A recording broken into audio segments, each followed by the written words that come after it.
सबका एक बार फिर से स्वागत है आज के 6 बजे वाले कार्यक्रम में। और विषय आप सबने देख लिया होगा कि आज एक बार फिर से हम उसी क्या बोलते हैं कंट्रोवर्शियल विषय पर बात करने वाले हैं, जिसके बारे में लोग बहुत जल्दी अपनी धारणा बना भी लेते हैं और फिर उन्हें लगता है कि वो जो कह रहे हैं वही सत्य है और दूसरा सत्य, इसके अतिरिक्त कोई सत्य नहीं। और इसमें जो चारों दिशाओं में नैरेटिव चला है उसका भी एक बहुत बड़ा भाग है, बहुत बड़ा हाथ है उसका, कि लोगों और नैरेटिव की पावर ये होती है कि वो सच हो या ना हो उसका अपना एक प्रेशर होता है। और नैरेटिव क्रिएट भी इसीलिए किया जाता है। जो संस्थान नैरेटिव क्रिएशन में लगते हैं, में इन्वेस्ट करते हैं, उनका उद्देश्य भी यही रहता है। अब आज की जो चर्चा हम करने वाले हैं वो फ्लूइड रहने वाली है। उसमें ना हम सिर्फ जाति पे बात करें, ना सिर्फ वर्ण पे, ना सिर्फ कास्ट पे, सबको सम्मिलित करने का प्रयास रहेगा। और मेरा निवेदन आपसे ये रहेगा सभी से कि जिनको कुछ भी शंका है, कुछ भी डाउट है, अपने प्रश्न पूछते रहिएगा, क्योंकि कई बार ऐसा होता है कि कार्यक्रम के अंत में फिर प्रश्न आते हैं या कार्यक्रम के बाद फिर लोग बोलते हैं कि हमारा प्रश्न नहीं दिया गया। और आज जो हमारे साथ दोनों महानुभाव जुड़ने वाले हैं, आप सब उनसे परिचित हैं। भरत गुप्त जी जो पहले हमारे साथ जुड़ चुके हैं, प्रणाम भरत जी। प्रणाम सबको, प्रणाम जी। भरत जी को कोई परिचय देने की आवश्यकता नहीं है, उनके बारे में हमारे दर्शक सभी जानते हैं। और राजीव जी लंदन शेफील्ड से जुड़ रहे हैं हमारे साथ, स्वागत है राजीव जी। नमस्कार। अच्छा, आज जो दोनों वक्ता है हमारे दोनों की फैन फॉलोइंग बहुत है हमारे चैनल पे, तो इसलिए लोग थोड़ा ज्यादा उत्साहित भी है कि आज हमें एक अच्छी चर्चा सुनने को मिलेगी। प्राइमरी जो प्राथमिक रूप से मेरा उद्देश्य था यहाँ पर कि जब हम जाति व्यवस्था, वर्ण व्यवस्था या कास्ट सिस्टम की बात करते हैं तो उसमें दोनों तरफ से कुछ हार्ड लाइनर्स आ जाते हैं। जो अभी कुछ समय पहले हम जब बात कर रहे थे तो भरत गुप्त जी भी इसी की बात कर रहे थे और राजीव जी भी इसी की बात कर रहे हैं कि एक तरफ कोई सोचने लग जाता है कि वो तो एक परफेक्ट समाज था जिसमें कोई त्रुटि नहीं थी और सब कुछ वैसा ही चलना चाहिए और निरंतर वैसे ही चलता रहेगा। जबकि दूसरी ओर वो है जिनका कहना है कि तो बिल्कुल ही एक शोषणकारी सिस्टम बनाया था, ब्राह्मणों ने बनाया था, फिर उसमें और लेयर्स चढ़ती जाती हैं। कि कुछ लोग बोल देते हैं कि ब्राह्मण जो विदेशी थे, जो आर्य थे, वो आए थे, तो इसमें आर्यन द्रविड़ियन का भी वो रायता फैला दिया जाता है। तो रायता से मुझे याद आया भाई, आजकल ट्रैड और रायता वाला भी एक चलता है कि कुछ को ट्रैड बोल दिया जाता है, कुछ को रायता बोल दिया जाता है। तो हम उस तरह की किसी लेबलिंग में नहीं फंसेंगे। और आज क्योंकि इसका जो प्रोत्साहन है आज के विषय का वो राजीव जी ने दिया था, तो राजीव जी के पास मैं पहले चलता हूँ। राजीव जी, जब हम इस सारे सिस्टम की बात करते हैं तो ये जो हार्ड लाइनिंग, हार्ड पोस्चरिंग हो जाती है, उसके बारे में क्या लगता है आपको कि क्यों है ऐसा? ये सारा नैरेटिव का पावर है या क्या है? जी नीरज जी, पहले बहुत बहुत धन्यवाद इतने कठिन विषय को उठाने का प्रयास करने के लिए। इसमें कुछ भी एक बात, किसी भी एक व्यक्ति की कही हुई कोई एक बात अंतिम सत्य नहीं होनी चाहिए। यह एक ऐसा विषय है जिसमें कि पूरे समाज को एक कंसेंसस पर पहुंचना आवश्यक है। जो हार्ड लाइन पोस्चरिंग होती है वह मेरी समझ से इस बात का साइड इफेक्ट है, इस बात का दुष्परिणाम है कि हम सभी सोचते हैं हमें जो मालूम है वह पूरे समाज के लिए अंतिम सत्य है। मैंने जो कह दिया वह अंतिम सत्य है, चाहे जो भी साइड लें, हम जो भी एक्सट्रीम लेते हैं। तो यहाँ पर मेरा मानना है कि हमें कोई भी एक्सट्रीम लेने की आवश्यकता नहीं होनी चाहिए। कुछ लोगों का मानना है, जैसा आपने कहा कि 5000 साल पहले जो था वह सतयुग था और जैसे कि सब कुछ परफेक्ट था, वह यह जो यूटोपिया का कंसेप्ट है कि सब कुछ परफेक्ट था। और दूसरा एक यूटोपिया है कि नहीं, सब कुछ बहुत बुरा था, आज भी सब कुछ बहुत बुरा है, पर सब कुछ परफेक्ट क्या है वह मुझे पता है, हमें पता है, मेरी दृष्टि में स्पष्ट है और हम पूरे समाज को गाइड करें और पूरा समाज वहां जाए। तो या तो एक ट्रेडिशनलिस्ट व्यू है कि जो था वही परफेक्ट था, या एक समाज सुधारक का व्यू है कि जो है सो गलत है और मुझे पता है कि सही क्या है। इन दोनों के पीछे एक ही दृष्टि है, वो यह है कि चीजें परफेक्ट हो सकती हैं और अगर नहीं है तो उन्हें परफेक्ट होना चाहिए। मेरी दृष्टि से और बहुत सारे लोगों की यह दृष्टि है कि चीजें परफेक्ट कभी नहीं होती। चीजों का there are no solutions, there are trade offs. हमारे पास समाधान नहीं होते, परफेक्ट समाधान नहीं होते, हमारे पास विकल्प होते हैं और हमें उपलब्ध विकल्पों में से एक को चुनना होता है। जब हम यह स्थिति समझते हैं तो हम मानते हैं कि ना तो यूटोपिया था और ना यूटोपिया आने वाला है। जो भी है वह समाज की सम्मिलित दृष्टि का परिणाम है। बहुत सारे लोग बहुत सारी चीजें सोचते हैं, कुछ लोगों का ज्ञान औरों से बहुत आगे होता है, कुछ लोगों की दृष्टि औरों से बहुत आगे होती है, वे विजनरी होते हैं, लेकिन कोई भी एक व्यक्ति पूरे समाज के बिहाफ पर नहीं सोच सकता। कोई भी एक व्यक्ति जहां तक सोच सकता है, पूरे समाज की सम्मिलित सोच उससे आगे जाती है। इसलिए हमें कंसेंसस की जरूरत है जहां हर कोई कंट्रीब्यूट तो करता है, लेकिन कोई भी एक व्यक्ति उस कंसेंसस को सुपरसीड नहीं करता। हम इस बात को नहीं समझते। हमें लगता है जब हम यह सोचते हैं कि क्या सही है या क्या सही होना चाहिए, वह या तो हमें पता है या उस एक व्यक्ति को पता है जिन लोगों ने, उन लोगों को पता था जिन लोगों ने किसी समय में यह शास्त्र लिखे या जब ये ट्रेडिशंस बने। तो जैसा कि ट्रेडिशंस का नेचर कि वह समाज की सम्मिलित सोच का, समाज के कंसेंसस का रिफ्लेक्शन होता है, तो जब समाज का कंसेंसस बदलता है तो ये ट्रेडिशंस भी बदलते हैं। ट्रेडिशंस का नेचर है कि वह जैसे एक व्यक्ति न तो उसे बनाता है ना ही एक व्यक्ति उसे बदलता है। हमें इस बात को समझना चाहिए और इसलिए मैं किसी समाज सुधारक की दृष्टि से कि जो हो रहा था वह गलत था और जो होगा वह सही होगा, या जो हो रहा था वह परफेक्ट था और लोगों ने कुछ लोगों ने आकर इसे बिगाड़ दिया, मैं इन दोनों दृष्टियों से नहीं सोचना चाहता हूँ। मैं इस दृष्टि से सोचना चाहता हूँ कि समाज की सम्मिलित दृष्टि हमें जहाँ लेकर जाए, हमें उसका सम्मान करना चाहिए और साथ ही हर व्यक्ति को अपनी अपनी दृष्टि उस कलेक्टिव नॉलेज को कंट्रीब्यूट करनी चाहिए। जी, ठीक है यार। अब इसमें अब मैं जाता हूँ भरत जी के पास। भरत जी, इसमें जो पहला विषय मैं आपके साथ लेना चाहता हूँ वो है कि एक इस तरह से बताया जाता है, स्पेशली क्योंकि मैंने जो एनसीईआरटी की किताबें पढ़ी हैं उनमें इस तरह का एक परसेप्शन क्रिएट किया जाता है कि ये जन्मजात व्यवस्था थी और ब्राह्मणों ने इसको थोपा था, जिसके कारण ब्राह्मण बाकियों का शोषण कर सकें और बाकियों पे उनकी जमीन पर, उनकी पत्नियों, उनकी महिलाओं पर एक तरह से कब्जा कर। तो इसमें फिर दो गुट बांट दिए जाते हैं, एक जो शोषण करने वाला है, एक जो जिसका शोषण किया गया है। और ये वर्ड ओवर एक टेम्पलेट काम करती है कि जिसमें आप समाज को बांटते हैं ताकि उनमें अनरेस्ट आए और फिर आप अपना एजेंडा उसमें चला सकें। तो क्या ये कहां तक सच है, पहले तो आप इस पे थोड़ा सा प्रकाश डालें। आपने बहुत अच्छा सटीक प्रश्न किया है और मैं ये भी कह दूं कि जो बात राजीव जी ने रखी वो बात हमारी परंपरा में भी है, हमेशा से है। क्योंकि जो सामाजिक व्यवस्था है जिसको स्मृति कहा जाता है, उसके बारे में ये बिल्कुल मान लिया गया है कि भाई ये समय समय से बदलती है, ये पत्थर की लकीर नहीं होती, ये किसी मसीहा का बोला हुआ शब्द नहीं होता जो कयामत तक रहेगा, ऐसा कुछ नहीं है। समाज बदलता है ज़रूरतों के हिसाब से, देश काल के हिसाब से, नियम बदलते हैं, आचार विचार बदलते हैं। इसीलिए स्मृति जो है वो श्रुति का यानी वेद का, जो कि परम सत्य है, उसका अनुसरण करती है। लेकिन वेद जो है वो रूल्स ले डाउन नहीं करता है, वो केवल सत्य है।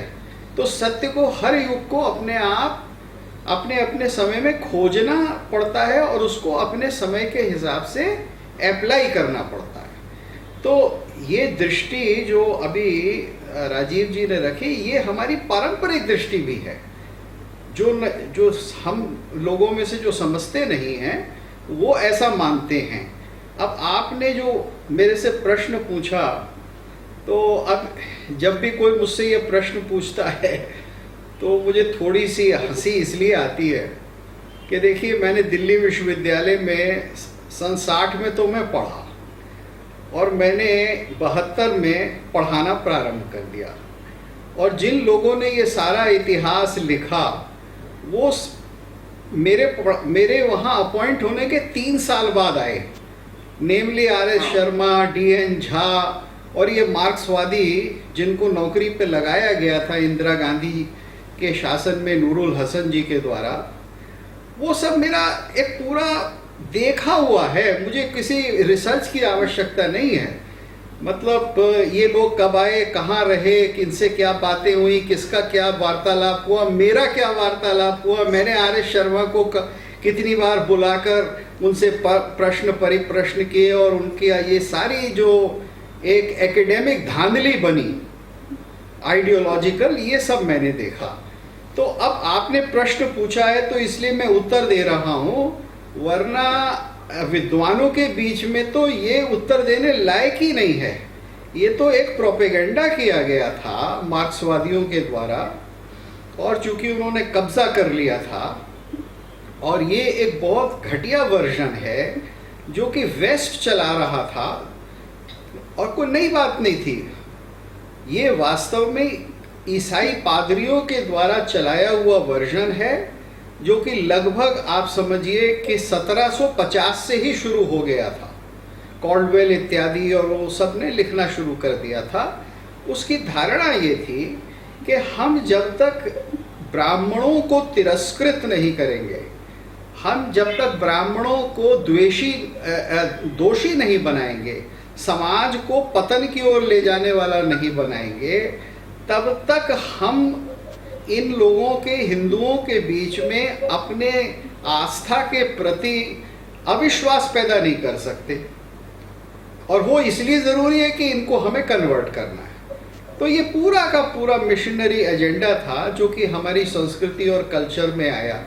तो सन 75 से मार्क्सवादियों ने दिल्ली विश्वविद्यालय, JNU और बाकी सारे हिस्ट्री डिपार्टमेंट्स, फिर सोशियोलॉजी डिपार्टमेंट, इंग्लिश डिपार्टमेंट, इन सब में जो कब्जे किए, वो तो बहुत बाद की एक चीज़ है कि नेहरूवाद का जब एक ऐसा स्वरूप आने लगा जो बिल्कुल मार्क्सवाद के हाथ में चला गया। लेकिन ये डिस्कोर्स जो है, ये डिस्कोर्स भारतीय मार्क्सवादियों का नहीं है। ये रोमिला थापर हुए या आर.एस. शर्मा या देवेंद्रनाथ झा इत्यादि हुए, इनको तो हमने देखा है 40 साल में कि ये तो जो रिचर्ड ईटन लिख देता है वो उसका अनुसरण कर लेते हैं, जो हार्वर्ड के माइकल विट्जर महोदय लिख देते हैं ये उनका अनुसरण कर लेते हैं।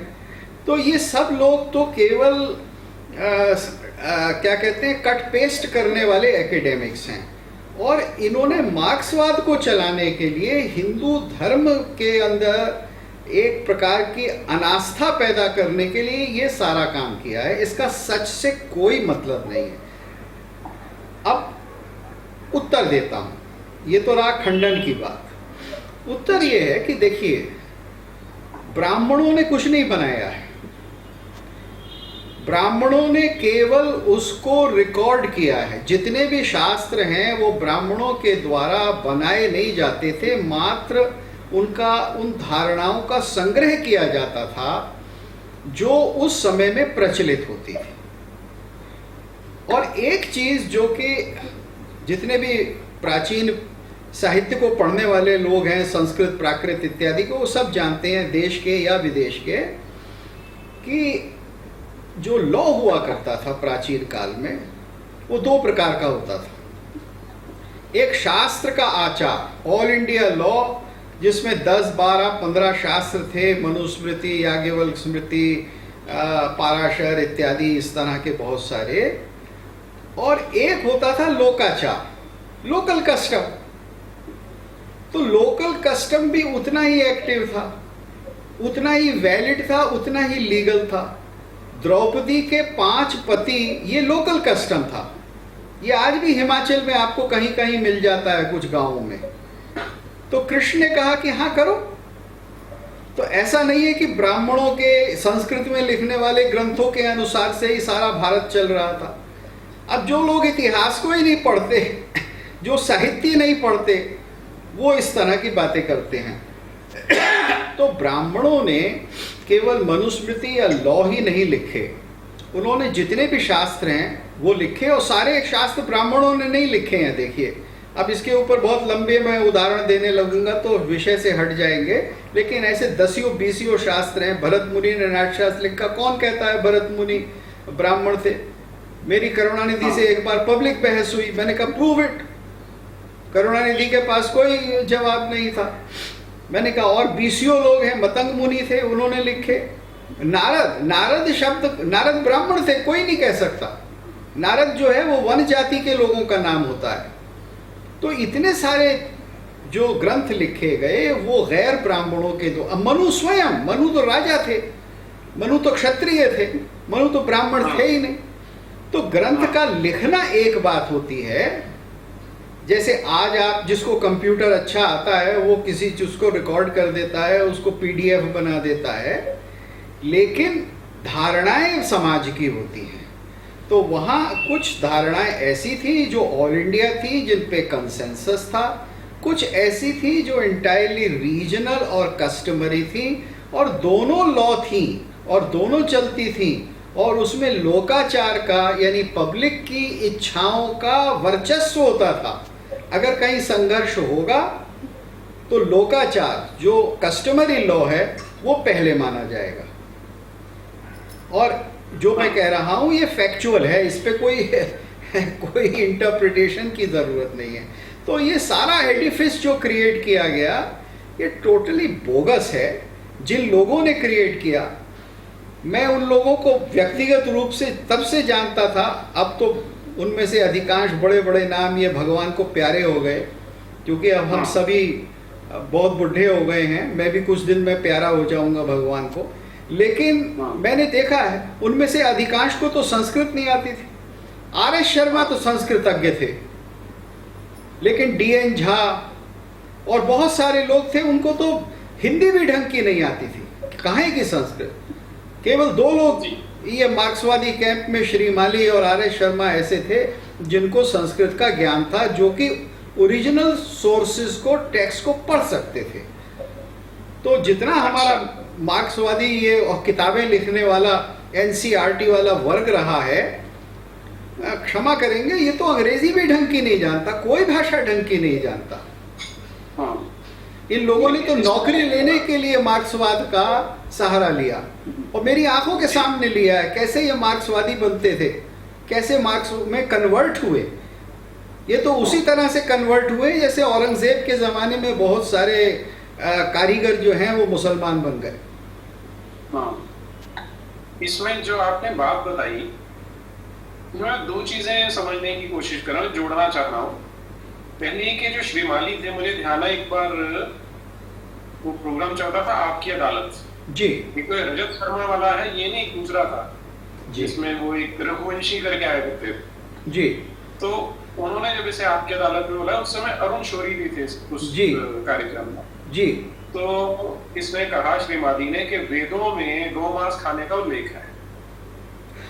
तो शौरी जी सामने थे, उन्होंने बोला आप बताइए कौन से वेद में किस मंत्र में लिखा है। हाँ। तो बोले मैंने अभी तो वेद लेके नहीं आया, इसलिए मुझे पता नहीं है। हाँ।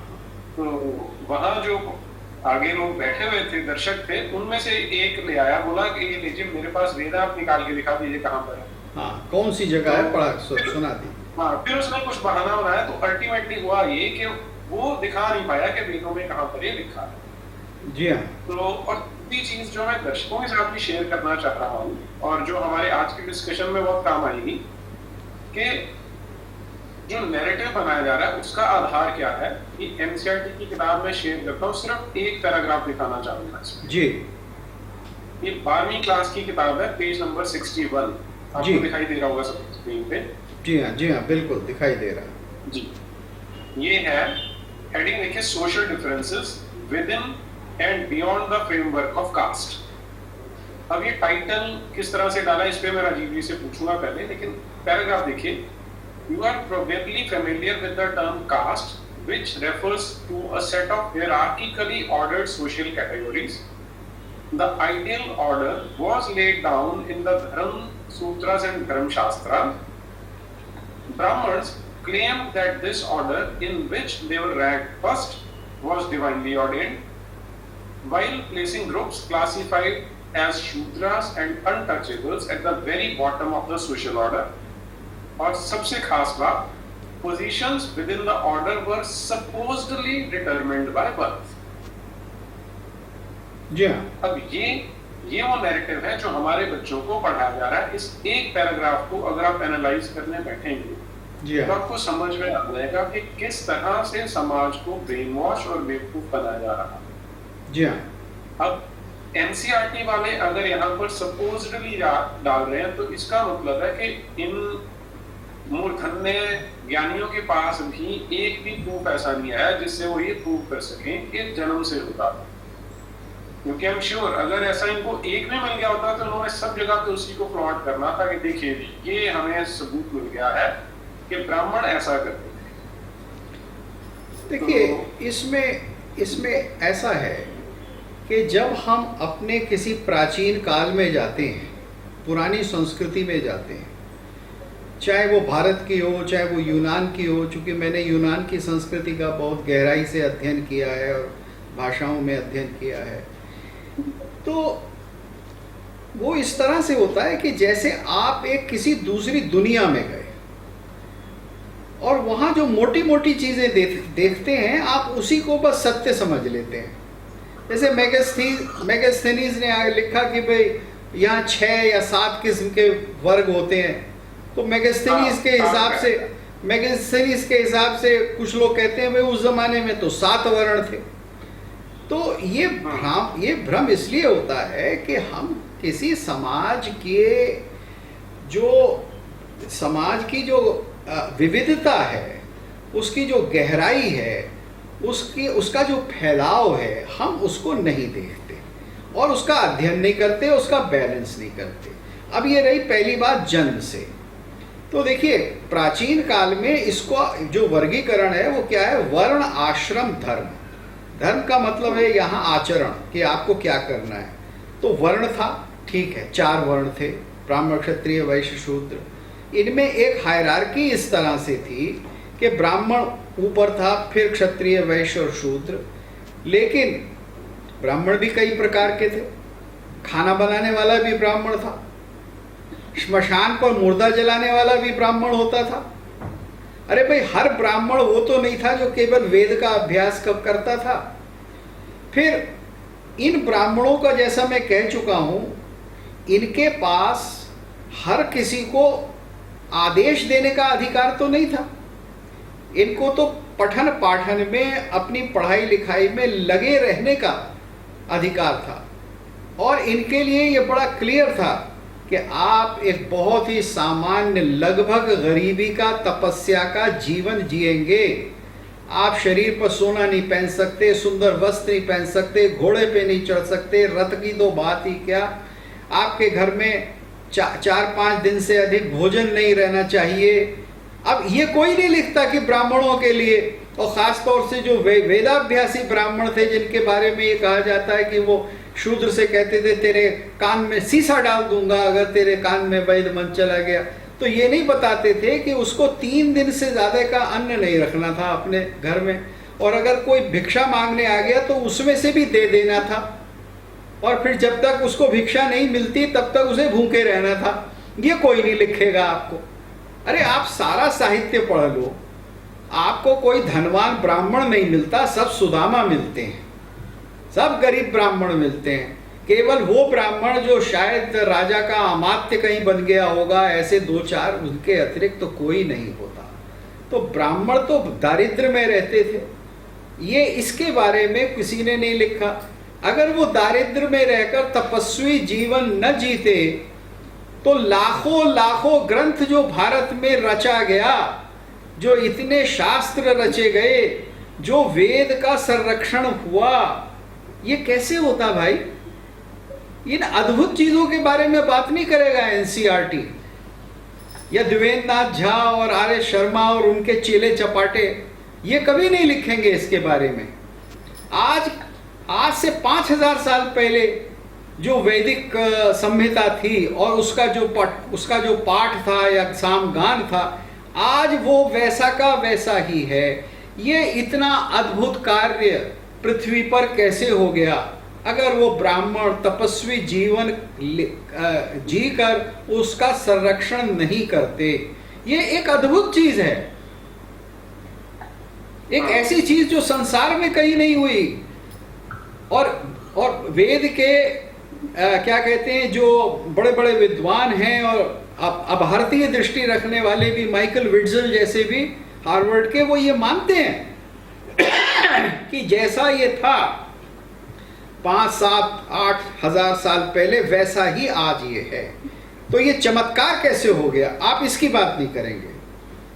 आप ये बात नहीं करेंगे कि हजारों नहीं लाखों ब्राह्मणों के गले काट दिए गए पिछले 1000 साल में, और फिर भी उन्होंने विद्या अध्ययन और विद्या का जीवन और शास्त्र और अपने वाङ्मय में, अपने लिटरेचर में श्रद्धा नहीं छोड़ी।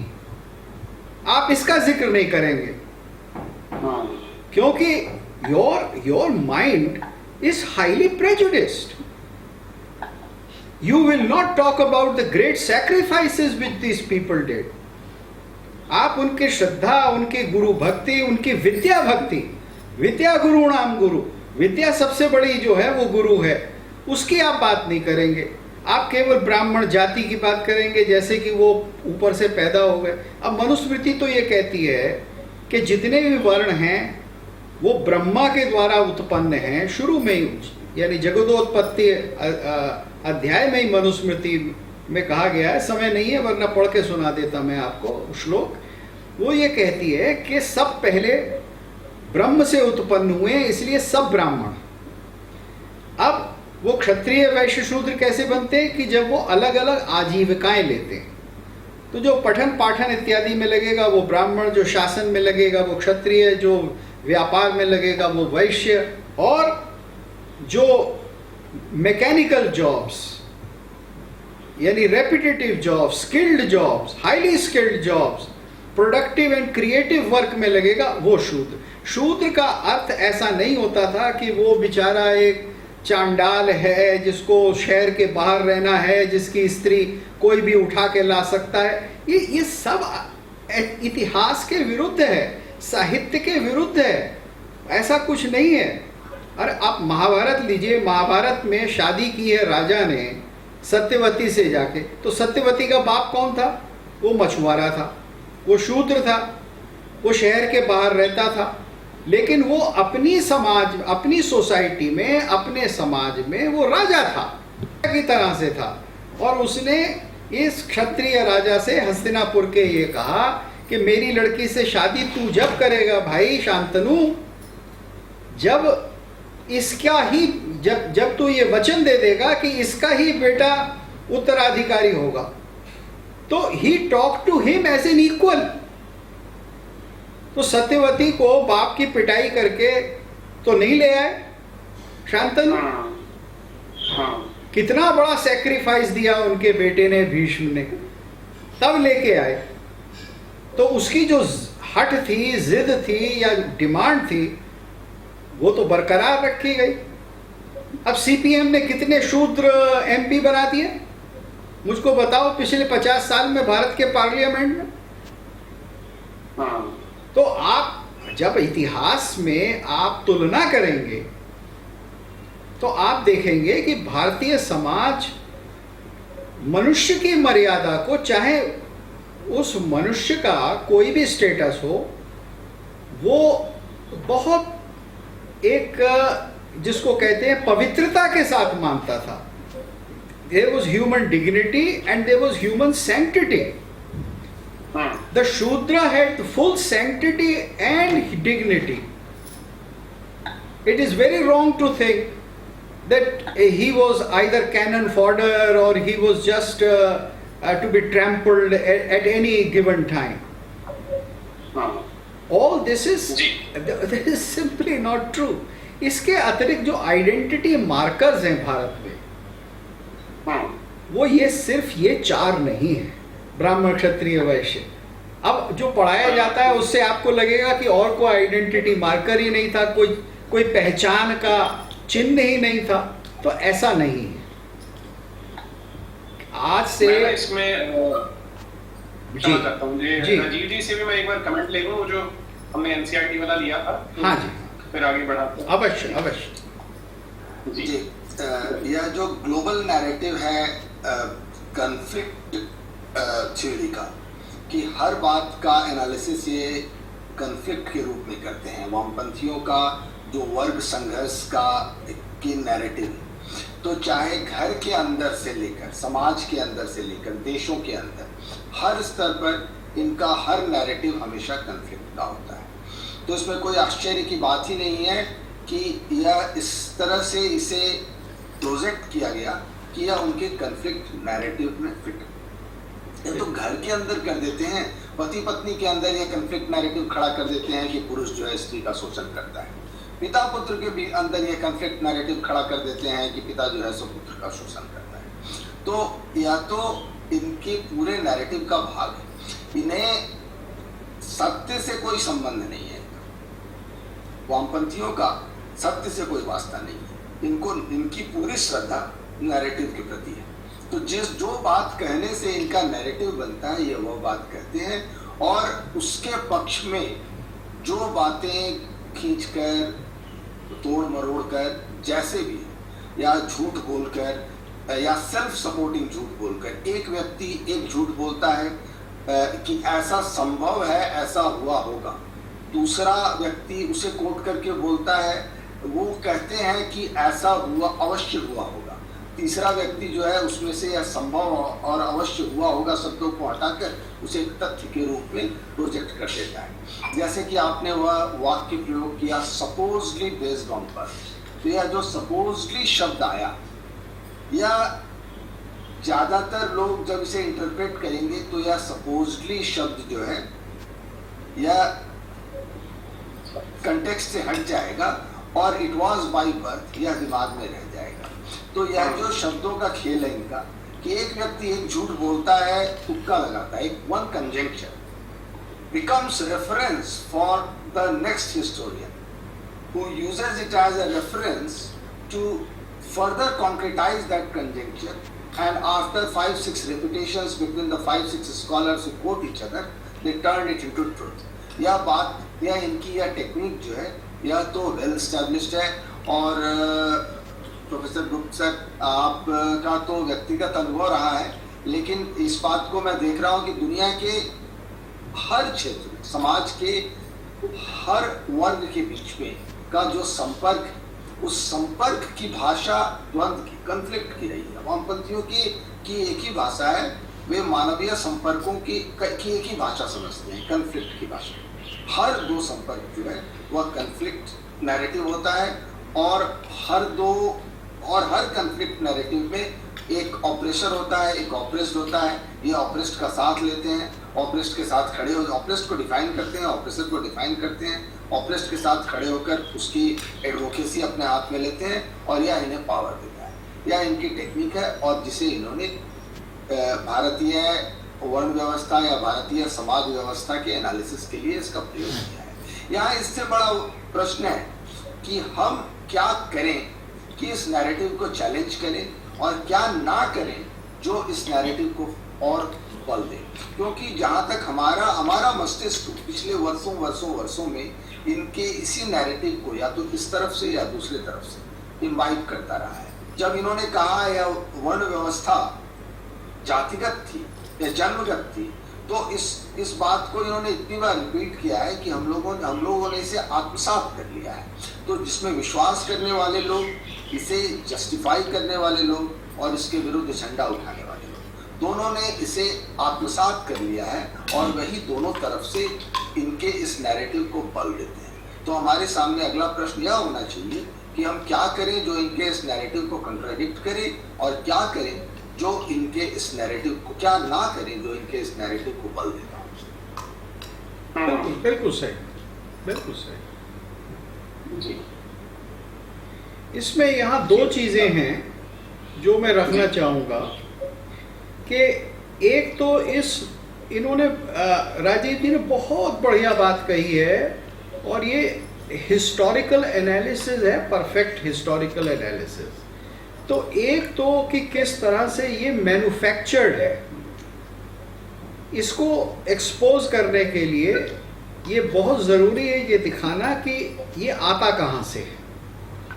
देखिए, ये आता है वास्तव में और कहीं से नहीं आता, ये एब्राहमिक माइंड से आता है कि मैं अलग हूँ, आप अलग हैं, आप झूठे हैं, मैं सच्चा हूँ, और मेरा जन्म सिद्ध अधिकार है कि मैं आपको कन्वर्ट कर दूँ, मैं आपकी दुनिया को इन्वेड कर दूँ, मैं आपकी आत्मा को बचा लूँ। यही इस्लाम फॉलो करता है, वो उसको जस्टिफाई करता है। मार्क्सिस्ट जो हैं वो इसी डिस्कोर्स को आगे ले जाते हैं, लेकिन थोड़ा उसको रिवर्स कर देते हैं।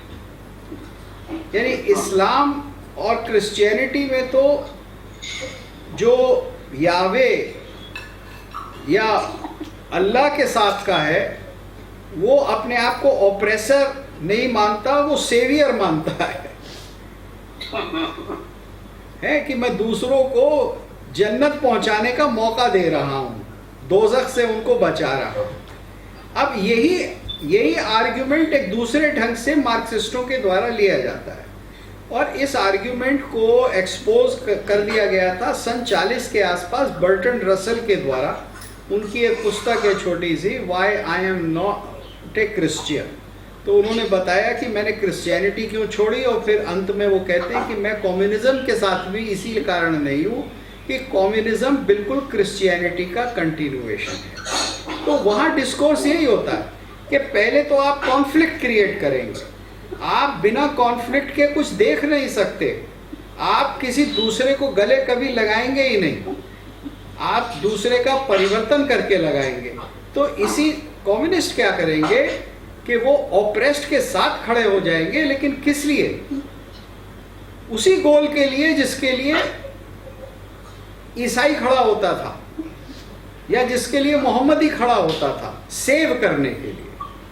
तो वो सेव करते हैं पॉलिट ब्यूरो बनाकर, वो सेव करते हैं सोशलिस्ट स्टेट बनाकर या कम्युनिस्ट स्टेट बनाकर या कम्युनिस्ट यूटोपिया बनाकर, लेकिन वो दिखाने के लिए खड़े होते हैं ऑप्रेस्ड के साथ। और क्रिश्चियनिटी भी ये करती आई है, क्योंकि देखिए ऐतिहासिक रूप में क्रिश्चियनिटी का जो प्रचार प्रसार हुआ वो थोड़े समय के बाद स्लेव्स के बीच में, दासों के बीच में, गरीबों के बीच में हुआ, और जब उनकी तादाद में बहुत वो फैल गया तो रोमन एम्परर कॉन्स्टेंटीन को भी क्रिश्चियनिटी लेनी पड़ी। वो क्रिश्चियन खुद बन गया उनके साथ होने के लिए। तो वही टेक्निक है कि मैं ऑप्रेस के साथ होकर दिखावा करके फिर मैं ऑप्रेसर बन जाता हूं, फिर मैं रूलर बन जाता हूं। तो मैं इसी तरह से स्टालिन बन जाऊंगा, मैं इसी तरह से माओ बन जाऊंगा, मैं इसी तरह से ख्वाब देखूंगा भारत के अंदर सोशलिज्म लाने के, जैसे जवाहरलाल नेहरू ने देखे। वही ख्वाब था, जवाहरलाल नेहरू का भी वही ख्वाब था। तो ये डिस्कोर्स पहले तो इसको एक्सपोज करना चाहिए that they are not saviours, that they are tyrants. ये सारा डिस्कोर्स कॉन्फ्लिक्ट के ऊपर इसलिए आधारित है, प्रिटेंशियस है, हिपोक्रिटिकल है कि उनको पावर मिले। और दूसरी बात जो आती है वो ये है कि हमारा सिस्टम जो एक्चुअल था, जिसमें एक परफेक्ट हार्मनी थी, अब चाहे परफेक्ट में इम्परफेक्शन हमेशा रहता है, किसी को ये प्रिटेंड नहीं करना चाहिए कि उसमें कोई कमी नहीं थी, बहुत सारी चीज़ें कमी की होंगी, लेकिन हमको बहुत ही एक आत्मसम्मान और स्वाभिमान के साथ इस बात को असर्ट करना चाहिए कि दूसरे प्राचीन सभ्यताओं के मुकाबले हमने एक बहुत अच्छा सोशल ऑर्डर बनाया था। मोटी सी बात है, हमारा सोशल ऑर्डर था जिसमें एक बहुत बड़ा मिडिल क्लास था, यानी bulk of the society in India was middle class from very early times. जबकि यूरोप में तो मिडिल क्लास था ही नहीं, वो तो अभी 300 साल पहले पैदा हुआ है यूरोप में। ग्रीस के अंदर तो एंशिएंट ग्रीस में कभी रहा नहीं, एंशिएंट इजिप्ट में कभी नहीं रहा, एंशिएंट चाइना में कभी नहीं रहा।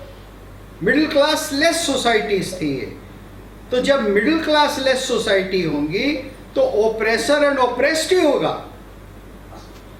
चाहे वो क्रिश्चियन ओप्रेसर हो, चाहे वो मुस्लिम ओप्रेसर हो। जहां मिडिल क्लास होगा, ह्यूज मिडिल क्लास होगा, वहां ओप्रेशन विल बी लेस। और इसको हम हिस्टोरिकली प्रूव कर सकते हैं। और बहुत सारी बातें हैं कि आइडेंटिफायर्स एंशिएंट टाइम्स में क्या थे। गोत्र हुआ करता था, प्रवर हुआ करता था, मूल हुआ करता था, भाषा एक प्रकार से हुआ करती थी। ये इतने सारे मार्कर्स थे जो हमारे लोग फॉलो करते थे। और श्रद्धा थी लोगों के अंदर इस देश और भूमि के प्रति। वो इसको पवित्र भूमि मानते थे और प्रैक्टिकली फॉलो करते थे। आज भी करोड़ों लोग कुंभ जाते हैं, दक्षिण से भी आते हैं, यहाँ से आते हैं, वहाँ से आते हैं। कैसे आ जाते हैं? क्योंकि उनके अंदर श्रद्धा है, वो पुण्य भूमि मानते हैं। देखो, सावरकर ने कह दिया तो इसलिए नहीं हो गया पुण्य भूमि। करोड़ों लोग जब जा रहे हैं और आप कह रहे हैं कि करोड़ों लोगों को आने दो, हम इनसे कमाई करेंगे और हार्वर्ड का आदमी बुलाकर कैसे पैसा कमाया जाता है ये भी हम देखेंगे। अरे तो वो तो पुण्य भूमि का दोहन करना चाहते हो ना तुम। असली तो वो पुण्य भूमि है।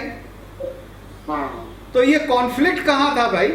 ये इसका ये अर्थ नहीं है कि यहाँ लोग लड़ते नहीं थे, या राजा दूसरों पे हमले नहीं करते थे, या राक्षस विवाह भी नहीं होते थे, या स्त्रियों पर अत्याचार नहीं होता था। ये सब होता था क्योंकि ये समाज है। लेकिन कहाँ, कितना और कैसे, ये को समझना है। राइट्स क्या थे?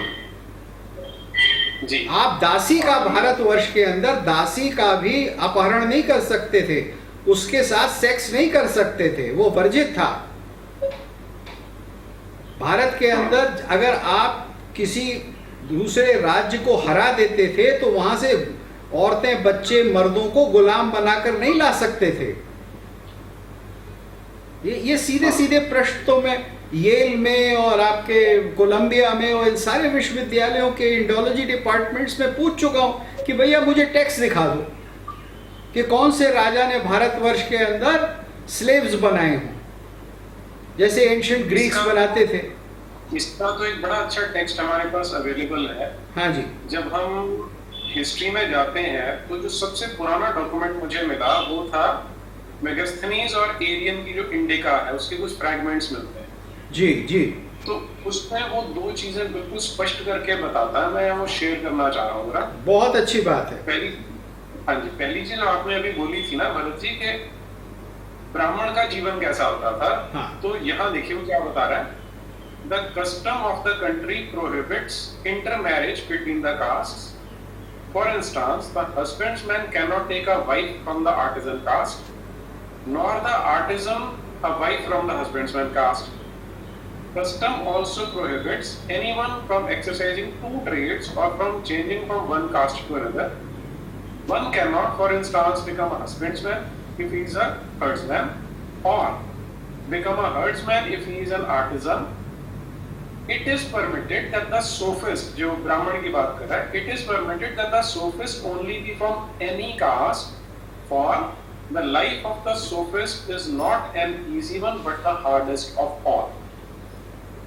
तो ये तो मैं एक चीज जो आपने कही थी उसको दोबारा से हम बता रहा हूँ कि मेगास्थनीज क्लियर करके गया कि जो ब्राह्मण का जीवन है तपस्वी है, सबसे कठिन है, तपस्वी सबसे कठिन है और कोई भी बन सकता है। लेकिन इसमें एक गलती है कि जो ये कह रहा है कि आप ऊपर नहीं जा सकते वर्ण में या नीचे नहीं जा सकते, ये सही नहीं है।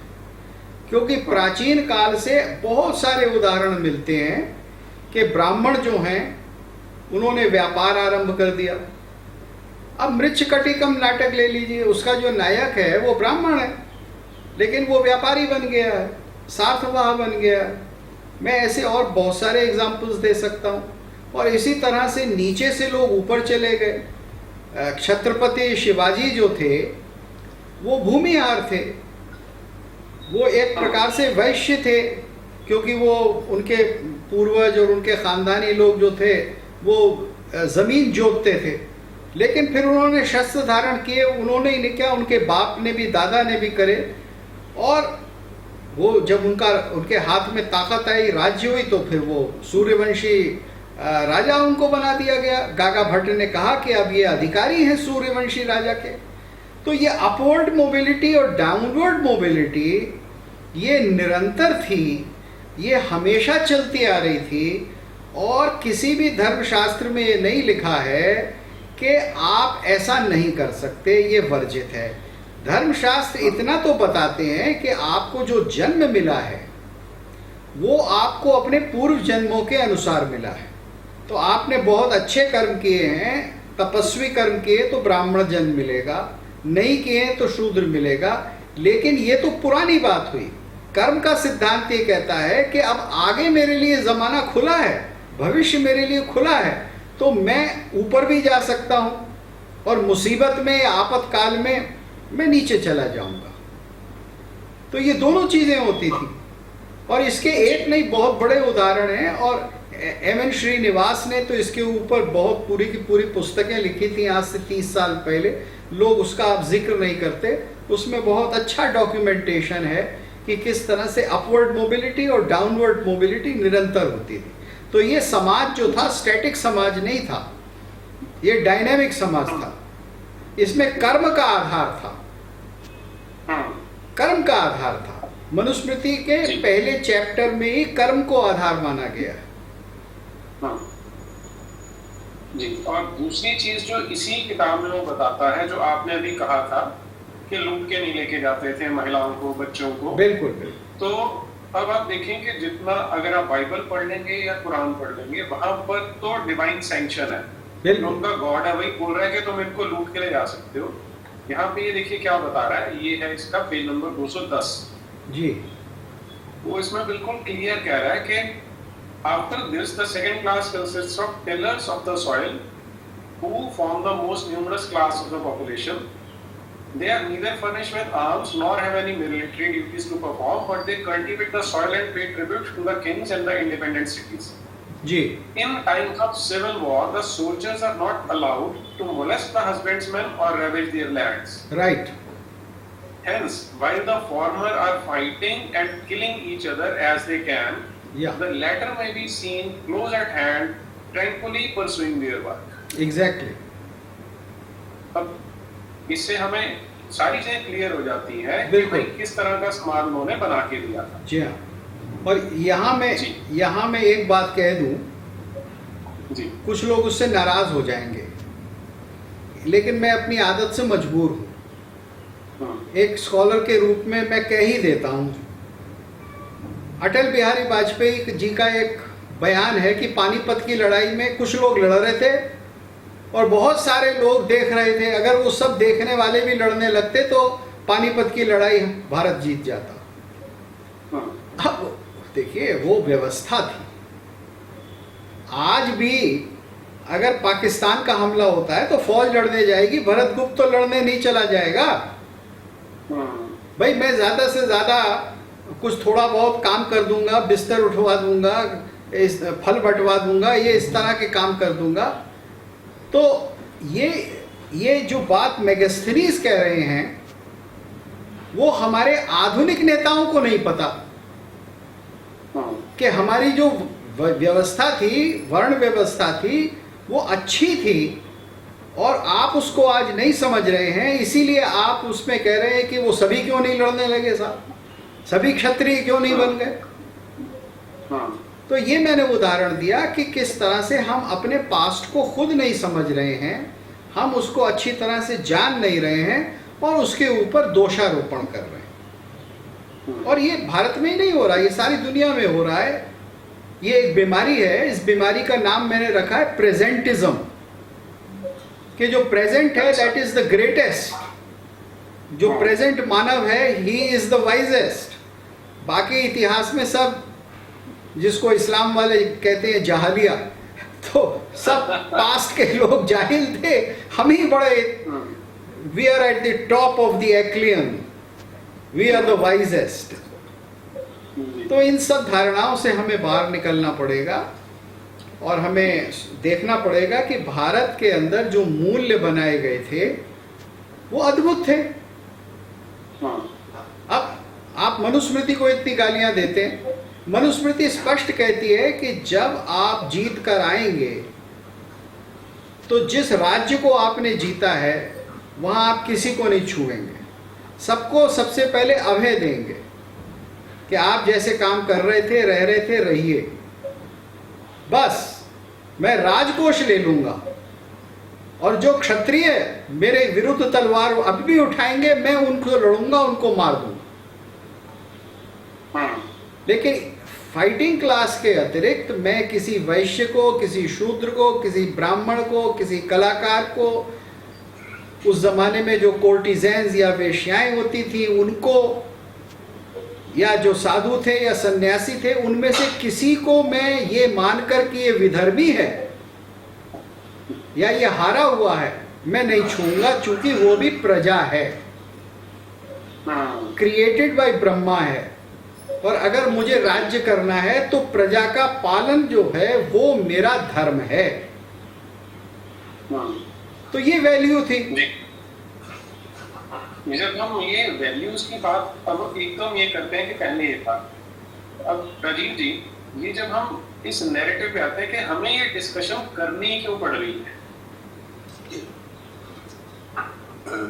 तो गुप्त सर ने जो इतना अच्छा उदाहरण दिया कि मेगास्थनीज ने जिस समाज का वर्णन किया था, और दूसरी तरफ पानीपत की तीसरी लड़ाई के पर अटल बिहारी वाजपेयी जी की जो प्रतिक्रिया है, इन दोनों को मैं आमने सामने रखकर देखूं तो जो सबसे बड़ा अंतर आता है वह यह आता है कि मेगास्थनीज ने इस्लामी शासन नहीं देखा था, मेगास्थनीज ने अब्दाली को नहीं देखा था।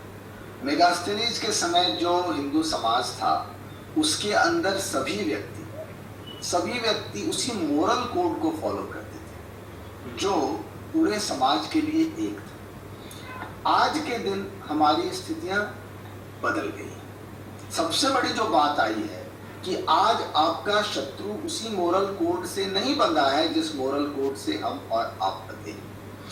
अगर मैं रामायण काल में जाऊं तो प्रभु श्री राम ने रावण के विरुद्ध युद्ध किया, लेकिन रावण के पास ऐसा कोई धर्म ग्रंथ नहीं था, रावण के पास ऐसा कोई मोरल कोड नहीं था जो रावण के किए हुए कार्य को मोरालिटी, नैतिकता की वैलिडिटी देता।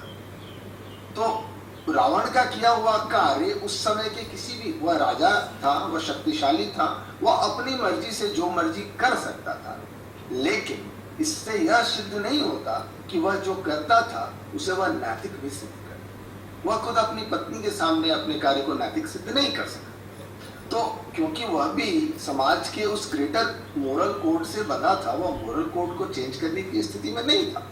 लेकिन आज के दिन में हमारे सामने जो चैलेंजेस हैं, आज के दिन या इस्लाम के आने के बाद से, विदेशी शक्तियों के भारत में आने के बाद से भारत पर जो हमारे सामने जो चैलेंज आए हैं, उसमें जो हमारे सामने का शत्रु था वह उस मोरल कोड से नहीं बंधा है जिस मोरल कोड से हम बंधे। तो हमें अपने मोरल कोड्स को रीएडजस्ट करना पड़ेगा उन लोगों के लिए जो कि एक डिफरेंट मोरल कोड फॉलो करते हैं। इसमें और बदली हुई स्थितियों के हिसाब से अपने आप को फिर से अपनी रीपोस्चरिंग करनी पड़ेगी। यह हमारी आज की आवश्यकता है।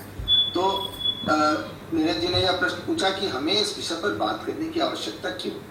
इसलिए है कि ये सारे जो इन शास्त्रों का या सारे जिन पुरानी परंपराओं का और हमारे भूतकाल का हम रेफरेंस देते हैं, ये सब के सब हमारे आज के चैलेंजेस के आने के पहले के।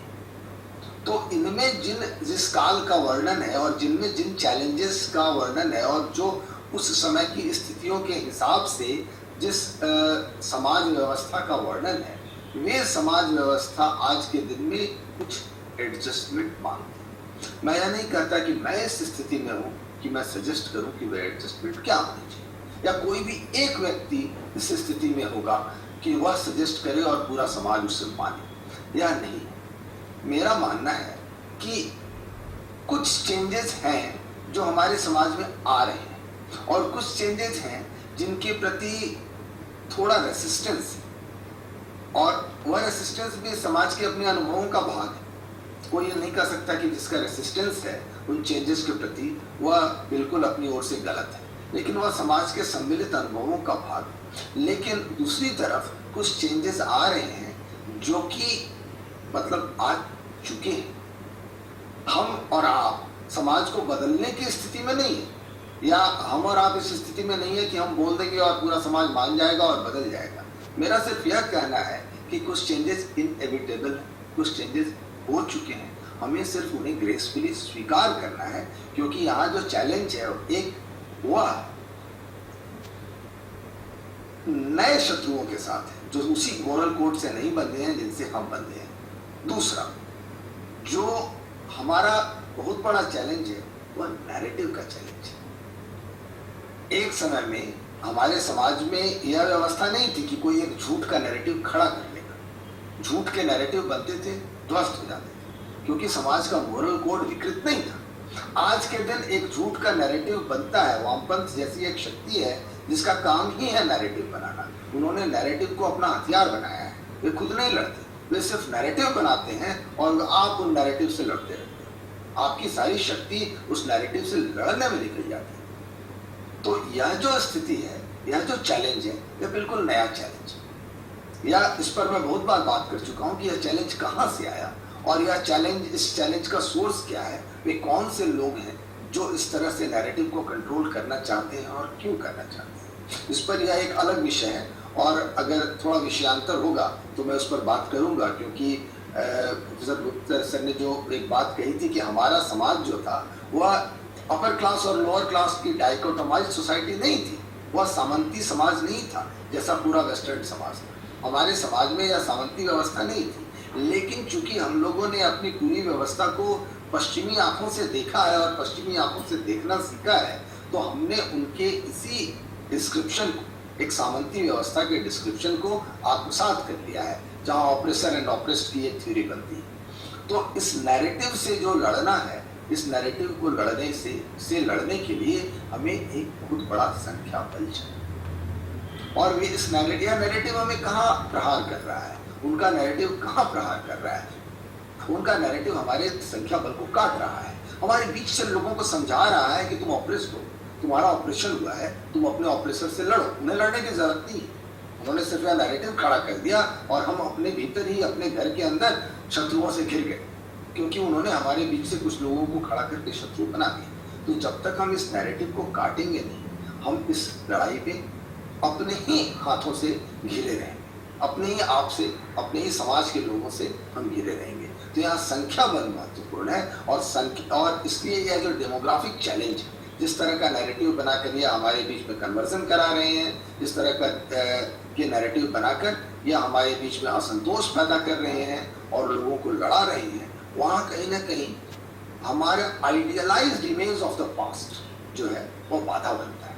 क्योंकि बहुत सरल सी बात है, आपने कह दिया कि वह परफेक्ट था, तो जब आपने कह दिया कि वह परफेक्ट था तो उन्हें कुछ नहीं करना, उसमें उन्हें सिर्फ एक इम्परफेक्शन ढूंढना है और एक इम्परफेक्शन ढूंढ लेंगे कि देखो यह परफेक्ट नहीं है, तो हमारा यह जो स्टैंड है कि वह परफेक्ट था वह ध्वस्त हो जाता है। तो आपने यह बहुत अच्छी बात कही गुप्ता सर कि हमें परफेक्ट क्लेम करने की कोई आवश्यकता नहीं है, कोई परफेक्ट होता ही नहीं, कोई परफेक्ट नहीं होता है। अपने समय के हिसाब से, अपने समय की अन्य व्यवस्थाओं से श्रेष्ठ था और उसके बाद उसमें कुछ कमियां थी। सबसे बड़ी कमी मैं मानता हूं यह रही कि हमने बदले हुए समय को नहीं पहचाना।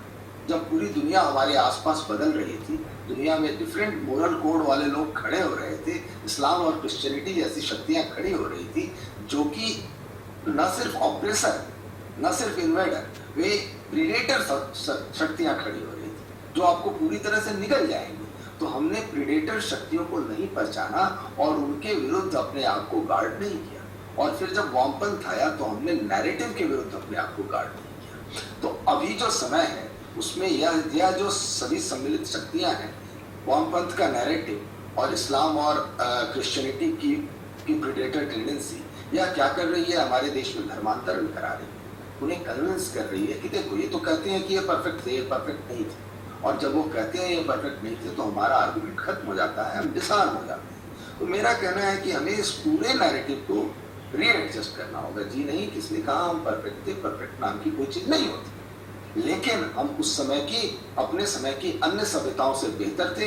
हमसे एक गलती हुई कि हमने अपने आप को इन नई शक्तियों के आक्रमण के विरुद्ध तैयार नहीं किया।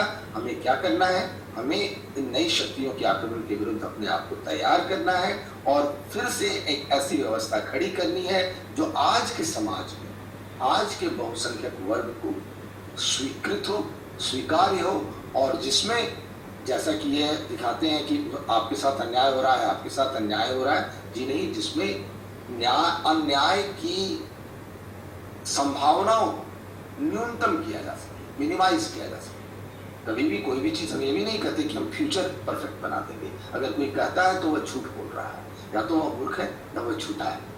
तो हम यह भी नहीं कहते कि हम फ्यूचर परफेक्ट बना देंगे, हम ये भी नहीं कहते कि पास्ट परफेक्ट था। हम कहते हैं कि हमारे पास जो भी उपलब्ध विकल्प हैं उनमें से हम सर्वश्रेष्ठ विकल्प को चुने, और इसके लिए मंथन हो कि हमारे सामने सर्वश्रेष्ठ विकल्प क्या है। बिल्कुल बिल्कुल सही बात है।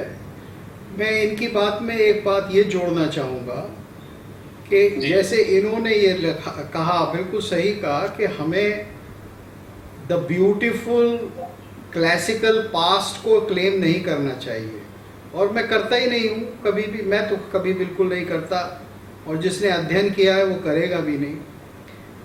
लेकिन इसके साथ साथ जो बात कही वो तो करनी चाहिए इन्होंने।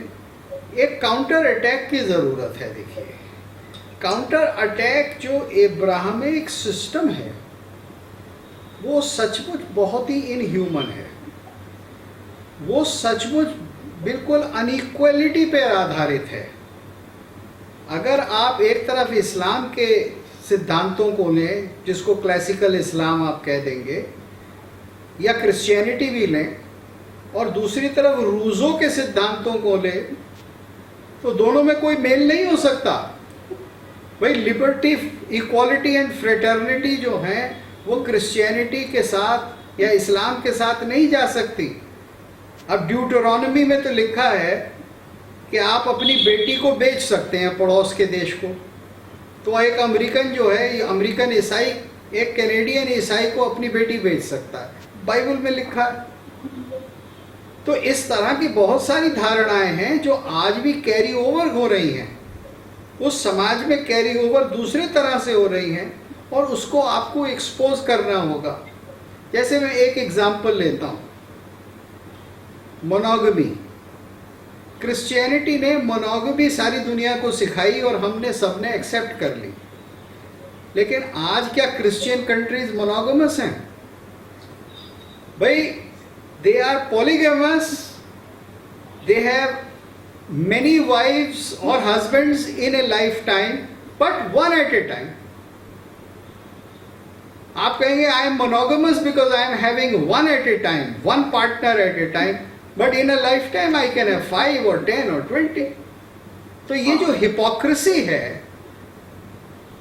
आज की दुनिया की, आज के नैरेटिव की, जो वेस्टर्न क्रिश्चियन इस्लामिक नैरेटिव है, और इसमें इस्लामिक नैरेटिव पूरी तरह से आ जाता है, क्योंकि जो अब पूरा का पूरा वोक कल्चर डेवलप हो रहा है यूरोप में और अमेरिका में, वो प्राइमरीली इस्लामिक कल्चर है।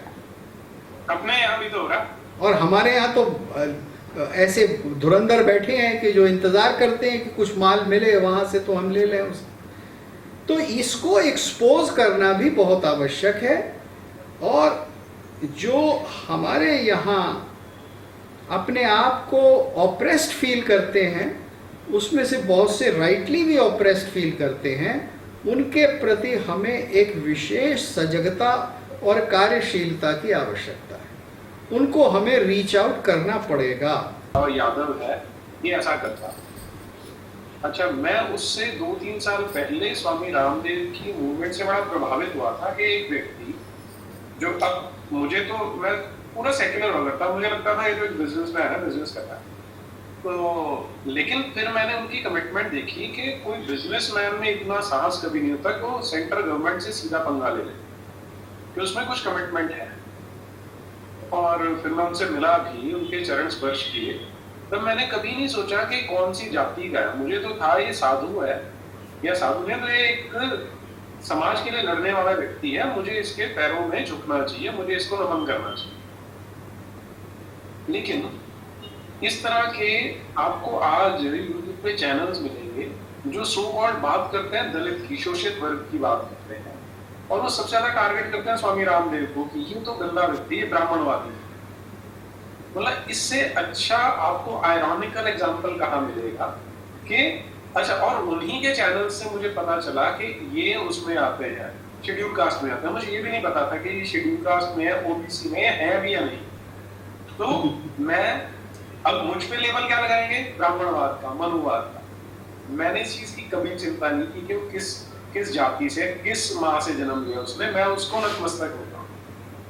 लेकिन जो इसके झंडा बरदार है, जो झंडा उठाए घूमते हैं कि हम तो शोषितों के साथ हैं, वो स्वामी रामदेव को, जो कि एक पोस्टर बॉय होना चाहिए कि किस तरह से एक बिल्कुल निम्न वर्ग से व्यक्ति कहाँ पहुंच गया और पूरे देश के डिस्कोर्स में कहाँ पर पहुंचा हुआ है।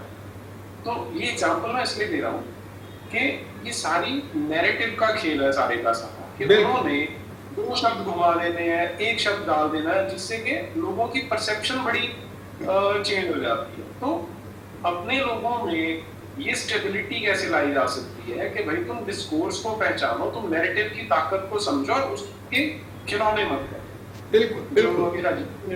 हाँ जी, तो ये मुझे लगता है इस पे हमें सोचने की आवश्यकता है। देखिए, मेरा इसमें अनुभव ये है, मैं यहाँ कुछ बात व्यक्तिगत तौर पे कहूँगा। जो बात आज आप कह रहे हैं, ये सन 99 में जब वाजपेयी जी की सरकार बनी थी, तो मैंने बहुत ऐसे लोगों से कहा कि अब आप जो नैरेटिव बना रहे हैं, उस नैरेटिव के अंदर एक इंडिपेंडेंस होनी चाहिए। उसका एक पक्ष होना चाहिए खंडन का, नेहरूवाद का खंडन, मार्क्सवाद का खंडन, और उसका एक पक्ष होना चाहिए पॉजिटिव। एक पॉजिटिव नैरेटिव बनाइए कि जिसमें हम अपने आप को सक्षम दिखाते हैं। तो भारत के अंदर रामदेव जी जैसे आज भी एक नहीं 50 उदाहरण हैं। अगर हम उन 50 उदाहरणों को मीडिया में लाएं, उसके ऊपर पूरा ऑर्गेनाइजेशन करें और दिखाएं, तो ये चीज़ें हो सकती हैं। देखिए, एक ज़माना था जब ये कहा जाता था कि मीडियम इज़ द मैसेज। वो ये सबसे पहले मीडिया स्टडीज़ में मार्शल मैक्लूहन ने लिखा ना, मीडियम इज़ द मैसेज, कि जो कहा जा रहा है वही असलियत है। फिर मैक्लूहन ने ही उसको 5 या 7 10 साल बाद ये कह दिया कि मीडियम इज़ द मसाज, कि वो ऐसी मालिश करता है आपकी, ऐसी चंपी करता है कि सच को झूठ और झूठ को सच बना देता है। ये चीज़ मैक्लूहन ने बहुत पहले कही थी। मैं इसलिए जानता हूँ कि मैं सन 70 के अंदर में मैक्लूहन का शिष्य था। मैं उनसे 1.5 साल पढ़ा था यूनिवर्सिटी ऑफ टोरंटो में, तो मैं उस सारे तथ्य को जानता हूँ।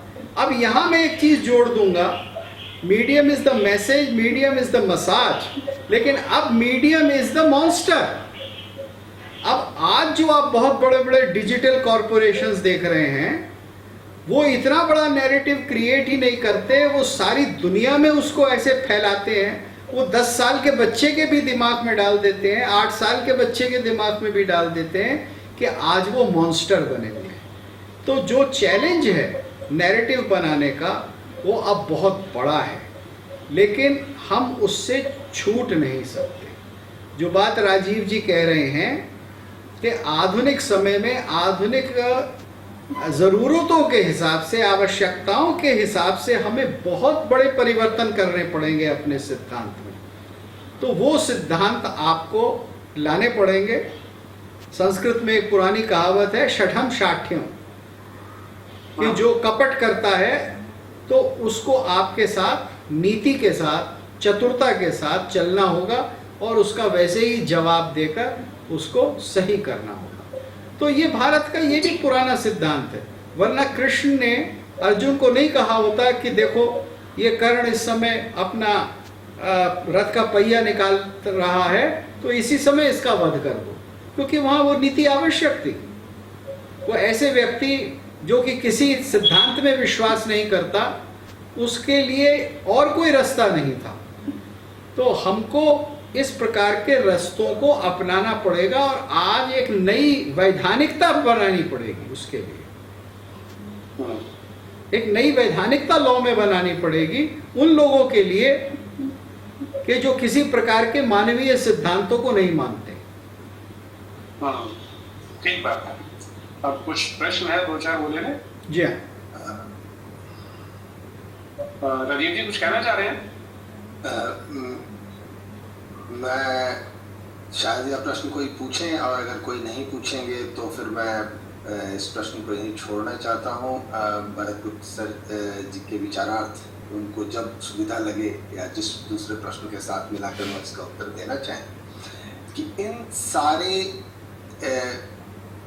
इस सारी चुनौतियों के बीच हमारे पास जो पुराने सिस्टम बने हुए हैं, जो हमारे धर्माचार्य हैं, हमारे शंकर पीठ हैं, जो हमारे इतने साधु संत हैं, इन सब की क्या भूमिका आप देखते हैं और इन सब से हम क्या मार्गदर्शन एक्सपेक्ट करें, किस मार्गदर्शन की अपेक्षा रखें जो कि इन बदली हुई चैलेंजेस के बीच में समाज को इफेक्टिव मार्गदर्शन दे सके, ना कि सिर्फ यह कि भाई जो शास्त्रों में लिखा है वह करते चलो, परिणाम चाहे जो भी। तो आपको जब भी सुविधा हो या जिस किसी प्रश्न के साथ मिलाकर आप इस प्रश्न का नहीं, मैं इसका एक बहुत ब्रीफ उत्तर अभी दे देता हूं, अगर नीरज जी सही समझे। देखिए, साधु संत बहुत ही आदरणीय हैं, माननीय हैं, सब कुछ हैं, लेकिन हमें ये नहीं भूलना चाहिए कि वो संन्यास्त हैं, वो चतुर्थ आश्रम में हैं, और जो गृहस्थ का काम होता है, यानी वो लोग जो दुनिया को मैनेज कर रहे हैं, जो शासन चला रहे हैं, जो राज चला रहे हैं, जो धन संपदा को जोड़ रहे हैं, ये उनका काम है कि उसकी रक्षा कैसे हो।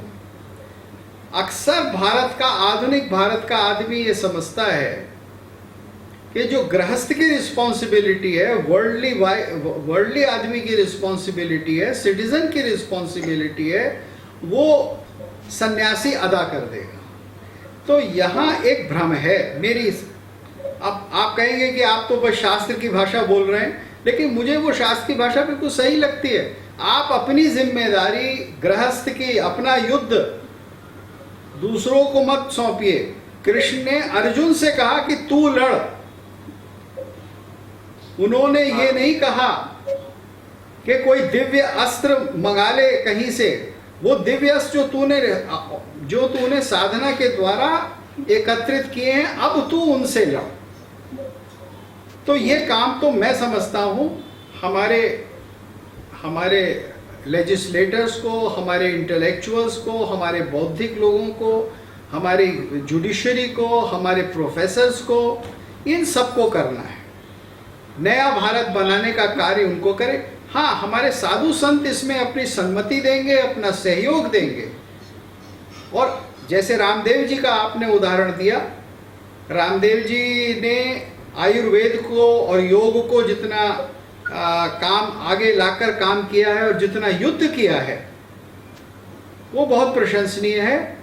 लेकिन मैं फिर भी समझता हूं कि ऐसे साधु संत कम होंगे, और ये रिस्पॉन्सिबिलिटी हम जो कि गृहस्थ हैं या जो सिटीजन्स हैं आज की भाषा में, उनका काम है, और हमको ये करना चाहिए। हमें उनसे मार्गदर्शन लेना चाहिए, अवश्य लेना चाहिए। और हमको शास्त्र पढ़ने चाहिए ना। आप उन्हीं से शास्त्र क्यों पढ़वाना चाहते हैं भाई?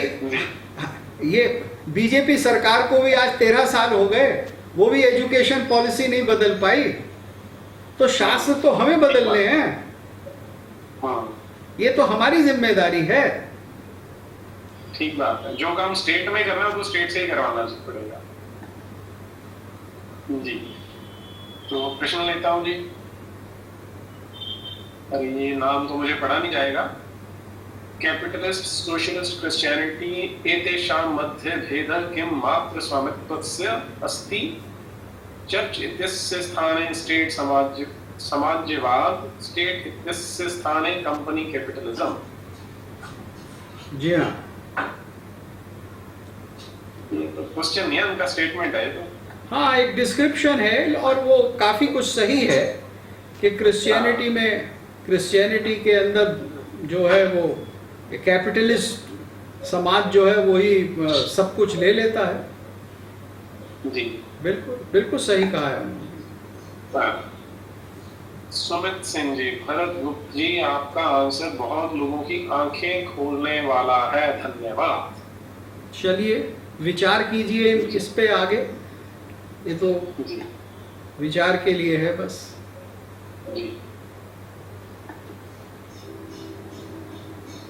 राहुल भाटिया, बाय बर्थ भी मोबिलिटी है। लास्ट बर्थ में ब्राह्मण था पर परफॉर्मेंस अच्छी नहीं थी तो इस बार क्षत्रिय में बर्थ हुआ। वाह, ये ठीक है। बिल्कुल सही, बिल्कुल सही है, बिल्कुल सही। ये ऋषिकेश सतपुते, ये कनफटा साधु जिसे उत्तर प्रदेश का सीएम बनाया गया और हमारे पीएम दोनों सन्यासी, इनके खुद के बच्चे ने जिनके बच्चे हो रहे हैं उनसे परेशान करो, बस यही है इनका हिंदुत्व। अरे ये क्या बात है। ऐसा तो नहीं लगता, सच तो इसके बिल्कुल विपरीत है। सन्यासी सबसे अच्छा एडमिनिस्ट्रेटर हो सकता है। और जो, क्योंकि देखिए जो जितना निष्पक्ष होगा, जिसके अंदर अटैचमेंट नहीं होगा, वो सबका कल्याण करेगा। सन्यासी का असली मतलब तो यही होता है, जिसने राग द्वेष का त्याग कर दिया। अच्छा, मैं सेकंड पार्ट भी जी आगे भी चल रहा है। हाँ। योगी जी के हिसाब से सरकारी बाबू भी 2 से ज्यादा बच्चे नहीं पैदा कर सकते, अगर हुए तो नो गवर्नमेंट जॉब। इनके हिसाब से कार और 3 BHK घर लिया मतलब डेवलपमेंट। ये ऋषिकेश जी दुखी है, मुझे लगता है उनकी जो नई पॉलिसी ला रहे हैं उससे।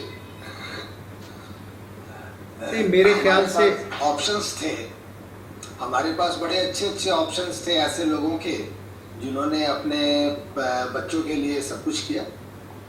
अपनी बेटी को प्रधानमंत्री बनाया, फिर उन्होंने अपने बेटे को प्रधानमंत्री बनाया, फिर वो अपने उनकी पत्नी सुपर प्रधानमंत्री हो गई।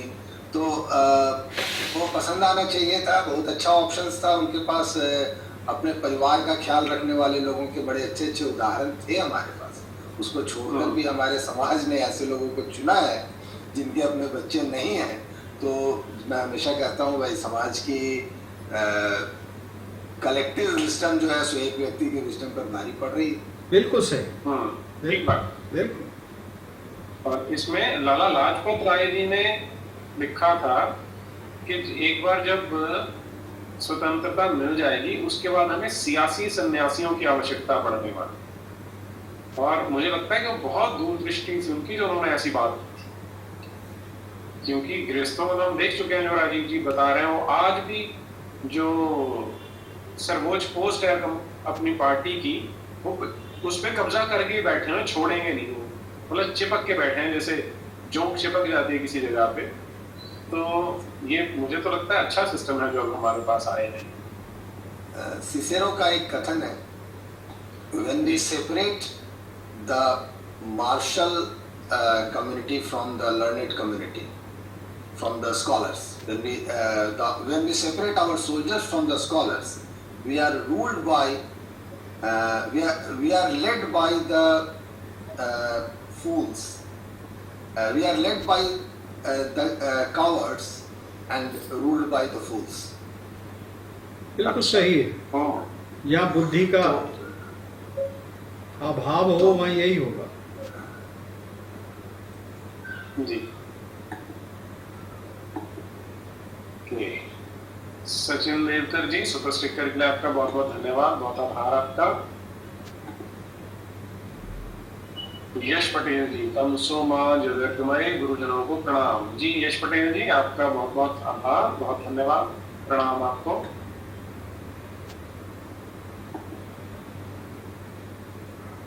सुरेन अलम्बांग जी, सुपर स्टिकर के लिए आपका बहुत बहुत धन्यवाद, सहयोग के लिए आभार।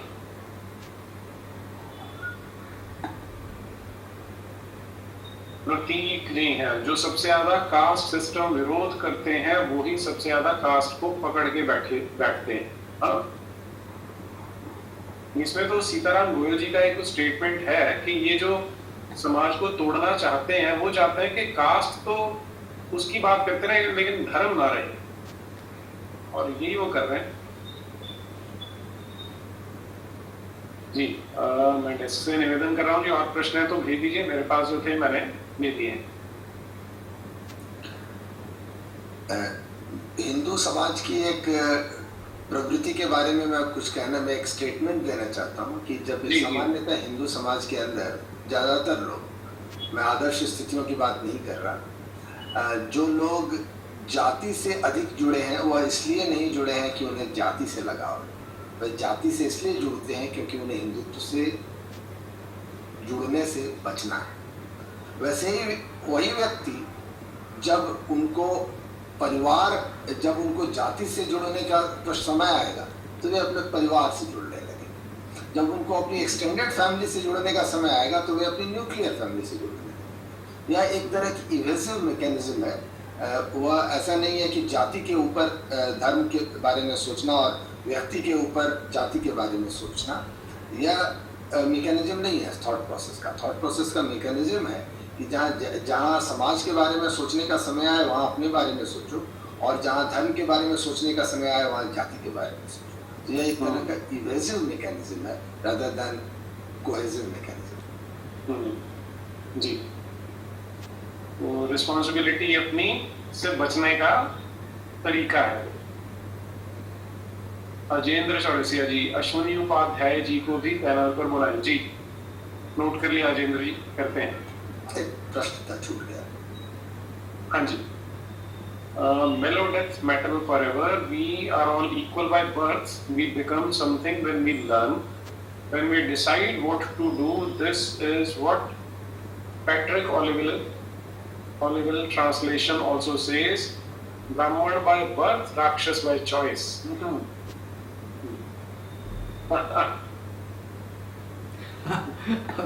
ये पता नहीं कहाँ से किस टेक्स्ट का ट्रांसलेशन करवा रहे हैं ऑलिवेल से। खैर चलिए। केशव जी हैं, गीता से श्रेयान सुधर्मो विगुणा पर धर्मो सुनिष्ठितात् पर धर्मो निधनम श्रेय सर पर धर्मो भयावह, which means do your own dharma even if you are not good at it, instead of emulating others' dharma although you excel at it. Decisive refutation.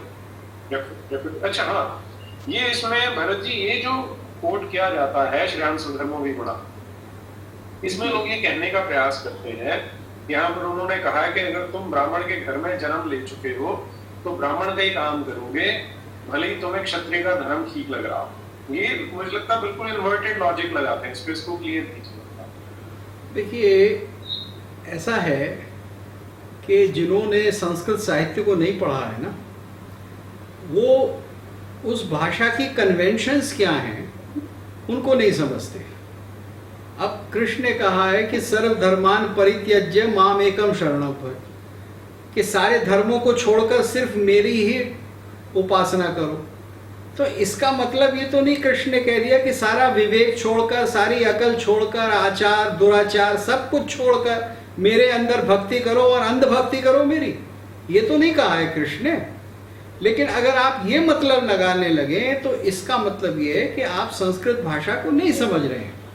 तो यहाँ स्वधर्म का अर्थ ये है कि मेरा जो जिस कुल में मैं उत्पन्न हुआ हूँ वो इसलिए बहुत अच्छा है कि उसकी मुझे ट्रेनिंग मिली है। आप एक बात समझिए कि प्राचीन काल में 11-12 साल की उम्र तक बच्चे को घर में जो भी उसके होता था, चाहे घड़ा बनाना होता था, चाहे वेद पढ़ना होता था, वो पूरी अच्छी तरह से आधी से ज़्यादा विद्या सीख जाता था। तो तो यहाँ मात्र इतना कहा गया है कि भाई आप अगर अपनी विद्या को आगे बढ़ा सकते हैं तो पढ़ाइए, आप अपनी विद्या का परिष्कार करिए। दूसरी जगह आप जबरदस्ती मत चले जाइए। हाँ, अगर आपको कुछ दूसरी चीज पसंद है तो उसके लिए शिक्षा लीजिए और चले जाइए। अब विश्वामित्र को भी ब्राह्मण बनना था तो उन्होंने तपस्या की, वो ब्राह्मण बन गए। तो इस प्रकार के अनेक उदाहरण, वाल्मीकि बन गए। ये बड़ी सुंदर चेरी पिकिंग है कि वहां ये भूल जाते हैं कि वही बोल रहे हैं कि गुण कर्म स्वभाव से बनाया है। हाँ। जो चातुर्य वर्ण बनाया है उसी भगवत गीता में दिया है। और दूसरी चीज, जब हम वो कह रहे हैं स्वधर्म की बात कर रहे हैं, तो धर्म भी कोई फिक्स थोड़ी है। जब मैं अपने बेटे के साथ हूँ तो मेरा बाप वाला धर्म है। हाँ। जब मैं क्लास में जाता हूँ तो मेरा शिक्षक वाला धर्म है। बिल्कुल। तो वो स्वधर्म है हमारे। ये उसको वर्ण बना दिया, और जहां वो वर्ण की बात करें उसको उठा नहीं रहे। तो केशव जी, इन चीजों का ध्यान आपको रखना पड़ेगा। मेरे साथ है कि अगर मेरी स्वधर्म की परिभाषा आपने, तो मेरा काम है, डॉक्टर का काम है, जिसकी मुझे ट्रेनिंग मिली है। तो ट्रेनिंग मिलने के बाद अब मैं डॉक्टर हो गया, अब मैं फिजिशियन हूँ और मैं सर्जरी करने चल जाऊँ तो कहा जाएगा कि भाई तुम जो हो, जिस लेवल के फिजिशियन हो उसी लेवल तक काम करो, सर्जरी का प्रयास ना करो। तो अगर किसी ने यह बात कही है, इससे यह कहाँ सिद्ध होता है कि अगर मैं फिजिशियन के घर में पैदा हुआ हूँ तो मैं फिजिशियन बनूं, और मैं सर्जन के घर में पैदा हुआ हूँ तो सर्जन बनूं। जिस चीज की मुझे ट्रेनिंग मिली है मैं उस काम को करूं, जो मेरी ड्यूटी है, जिस बात के लिए मैं ट्रेंड हूँ मैं उस काम को करूँ, वह मेरा धर्म। उसमें जन्म वाली बात कहाँ से आई, यह बात मुझे समझ में नहीं है। जी, पार्थ जी है, क्या आप ये मानते हैं कि भारतीय परंपरा डेमोक्रेटिक सेटअप में वामपंथ और इब्राहिमिक के नैरेटिव से कमजोर पड़ जाता है? क्यूरियोसिटी है जी। जी हाँ, मैं यह मानता हूँ कि हम नैरेटिव के खेल को नहीं समझते। ऐसा नहीं है कि हमारा जो नैरेटिव है वह कमजोर है, हम उसे अप्रोप्रिएटली प्रोजेक्ट नहीं करते। इसके पीछे जो सबसे बड़ा कारण है कि भाषा को हम लोगों ने जैसे लिया है और रेस्ट ऑफ द वर्ल्ड भाषा को जैसे लेता है, उसमें बहुत बड़ा अंतर है। वेस्टर्न वर्ल्ड में, खासतौर से अंग्रेजी बोलने वाले लोगों में, हम अंग्रेजी नहीं जानते, हम भारतीय अंग्रेजी बिल्कुल नहीं जानते। इसलिए नहीं कि हमें अंग्रेजी का ग्रामर नहीं आता, हमें भाषा का प्रयोग नहीं आता। जब अंग्रेज कोई बात बोलता है, अंग्रेजी बोलने का उसका अर्थ होता है कि आपको अपनी बात से जो इफेक्ट क्रिएट करना है, जो रिजल्ट चाहिए, उसके लिए जो बोलना है आप उस बात को बोलें। तो यह अंग्रेज का भाषा का प्रयोग का तरीका है। हमारे यहाँ भाषा को इस तरह से प्रयोग करना कि भाई आप उद्देश्य प्राप्ति के लिए जो उचित है वह बोले, हम इसको मिथ्या समझते हैं, हम इसको झूठ बोलना समझते हैं। हम वह बोलते हैं जो हम सोचते हैं। हम भाषा का यह उपयोग नहीं जानते कि भाषा का बहुत बड़ा उपयोग यह है कि भाषा सिर्फ भावों की अभिव्यक्ति का साधन नहीं है, भाषा उद्देश्यों की प्राप्ति का साधन है। वेस्टर्न वर्ल्ड जो है वह भाषा को इस तरह से प्रयोग करता है, तो उनको वो भाषा को नैरेटिव के लिए यूज करते हैं। आप देख लें कि जितने वामपंथी हैं सब लिंग्विस्ट हैं, जितने टॉप लेवल वामपंथी हैं उनका मेन प्रोफेशन जो है लिंग्विस्टिक्स। तो भाषा को उन्होंने समझा है और भाषा का प्रयोग उन्होंने किया है नैरेटिव क्रिएशन के लिए। ऐसा नहीं है कि हमारा नैरेटिव कमजोर है, हम नैरेटिव क्रिएशन के इस पूरी विधा से अपरिचित हैं, हमें कल्चरली अपरिचित है, हमें यह झूठ बोलने जैसा लगता है, लेकिन आज के दिन में इसकी आवश्यकता है। बिल्कुल ठीक बात जी। मेलो डेथ मेटल फॉरएवर। अच्छा, वो कह रहे हैं पैट्रिक ओलिविले ने जो मनुस्मृति ट्रांसलेशन के उसमें से कोट किया था उन्होंने, वो कि ब्राह्मण बाय बर्थ एंड राक्षस बाय चॉइस। जी ठीक है जी। पता नहीं होगा भाई, मुझे तो नहीं मिला मनुस्मृति में एक। जी जी। मयंक अग्रवाल जी है, तीनों गुरुओं को प्रणाम। फ्रीडम ऑफ एक्सप्रेशन के नाम पर जो रायता फैलाया जा रहा है उसका क्या इलाज है, इसका मापदंड क्या होना चाहिए? मयंक जी बड़े दिनों बाद आए हैं, प्रणाम जी।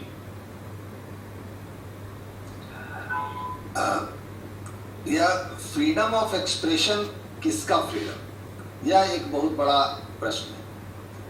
क्या एक्सप्रेस या सबको नहीं मिलता? फ्रीडम ऑफ एक्सप्रेशन आपको तभी तक मिलता है जब तक आप वह कहते हैं जो पॉलिटिकली करेक्ट है या स्थापित सत्य है, या किसी भी काल में यह सत्य है कि फ्रीडम ऑफ एक्सप्रेशन सबको नहीं मिलता। फ्रीडम ऑफ एक्सप्रेशन आपको एक लिमिटेड स्फीयर में मिलता है जहां आप उन बातों को कहने के लिए स्वतंत्र हैं जो समाज की स्थापित मूल्यों के बिल्कुल विपरीत ना हो। आपको कभी भी इतनी फ्रीडम ऑफ एक्सप्रेशन नहीं मिलेगी कि आप गाली गलौज कर लें, किसी को, दूसरे को हर्ट करें, दूसरे को गालियां दें, दूसरे को ऑफेंड करें। लेकिन इस बात को वामपंथियों ने पहचाना है और क्या किया है कि समाज के स्थापित मूल्यों को भी बदल दिया है। आज के दिन में जिसको आप, कहाँ है फ्रीडम ऑफ एक्सप्रेशन? आपको वही कहने का फ्रीडम ऑफ एक्सप्रेशन है जो पॉलिटिकली करेक्ट। तो यह जो पॉलिटिकल करेक्ट की परिभाषा तय करने का जिसके हाथ में अधिकार है, फ्रीडम ऑफ एक्सप्रेशन को कंट्रोल करने का टूल उसके हाथ में, और यह हमेशा से रहा है। सिर्फ आज के दिन में ऐसे शक्तियों के हाथ में पॉलिटिकल करेक्टनेस या समाज की हेजिमोनी को कंट्रोल करने का टूल ऐसे लोगों के हाथ में चला गया है जो फ्रीडम ऑफ एक्सप्रेशन को अपने लिए यूज करते हैं। और आप अपना फ्रीडम ऑफ एक्सप्रेशन यूज करके देख लें, आप होमोफोबिक हो जाएंगे, या आप मिसोगाइनिस्टिक हो जाएंगे, या आप रेसिस्ट हो जाएंगे। और स्पेशली अगर आप वेस्टर्न वर्ल्ड में रहते हैं तो आप अच्छी तरह से समझते हैं कि इसके क्या इम्प्लीकेशंस होते हैं। आपकी नौकरी जा सकती है, आपके ऊपर कितने तरह के दबाव पड़ सकते हैं। इस्लामोफोब हो जाएंगे। देखिए, इस्लामोफोब हो जाएंगे, ये बहुत बड़ा हथियार है। यह तो इतना बड़ा हथियार है कि आप बोल ही नहीं सकते। भान जी, सुपर स्टिकर के लिए बहुत बहुत आभार आपका, बहुत धन्यवाद। अजयेंद्र चौरसिया जी हैं, क्या सच में भारत में राजा एक दूसरे पर सत्ता के लिए आक्रमण करते थे? जी हाँ, क्योंकि 1000 साल पहले भारत की जनसंख्या 15-20 करोड़ से ज्यादा नहीं होगी, फिर इतने बड़े भारत में क्या संसाधन की कमी होगी कि आक्रमण करेंगे? नहीं करते थे, हमेशा से ही करते थे, क्योंकि इसका संसाधन से कोई अर्थ नहीं है। इसका जो रहस्य है वो तो मनुष्य के अंदर जो लालच है, अपने अधिकार को बढ़ाना, दूसरे के अधिकार को छीनना, ये इसके द्वारा युद्ध होता है। कभी कभी युद्ध होता है इसलिए कि कोई आतंकी हो या कोई आपके अधिकार को छीन रहा हो, तो आप उसको बचाएंगे। जैसे अभी बात हो रही है कि भाई नैरेटिव बनाना है, दूसरे नैरेटिव से ही हमें लूट रहे हैं, तो ये एक दूसरे प्रकार का युद्ध है। लेकिन लालच के लिए भी युद्ध किया जाता था, पहले भी होता रहा है। अब महाभारत में और क्या है?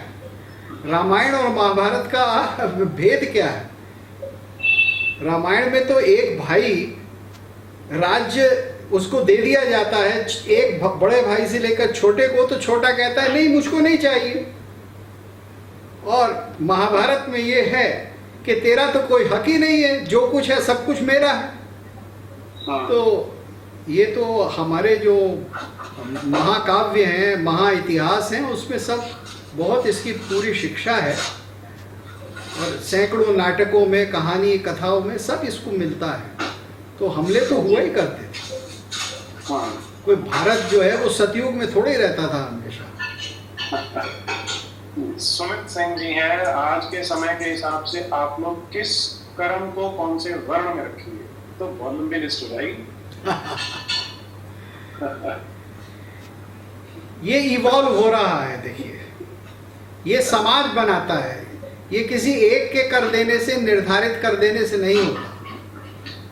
ये डायनेमिक्स ऑफ डेवलपमेंट है, social dynamics of social change. मेरा अपना प्रोफेशन इसका बड़ा अच्छा उदाहरण है जी। डॉक्टरी में जो लोग रिसर्च कर रहे हैं वे ब्राह्मण में आएंगे। हाँ, जो लोग नर्सिंग होम्स चला रहे हैं, हॉस्पिटल चला रहे हैं, वे वैश्य में आएंगे। बिल्कुल। और हम जैसे लोग जो नौकरी कर रहे हैं वो शूद्र में आएंगे। बिल्कुल सही, बिल्कुल सही। ऋषिकेश जी हैं, trads are far better than raitas. For raitas, everything is allowed in Hinduism, like LGBT nonsense. Raitas are just feel-good people who cannot take responsibility. Most probably you're right. रायता तो किसी भी चीज का वो मिक्सर बना के उसको ही एक्सेप्ट करने को बैठ जाता है। इस डाइकोटॉमी की समस्या है। यह जो डाइकोटॉमी बनता है कि या तो आप ट्रेड्स होंगे या तो आप रायता होंगे, तो इन दोनों में मुझे चुनना हो तो ऑफ कोर्स मैं आपकी इस बात से सहमत होऊंगा, लेकिन यह डाइकोटॉमी हमेशा समाज में स्थिर रहेगी ऐसा नहीं है, क्योंकि होनी भी नहीं चाहिए क्योंकि वो हमारा नुकसान कर रहे हैं।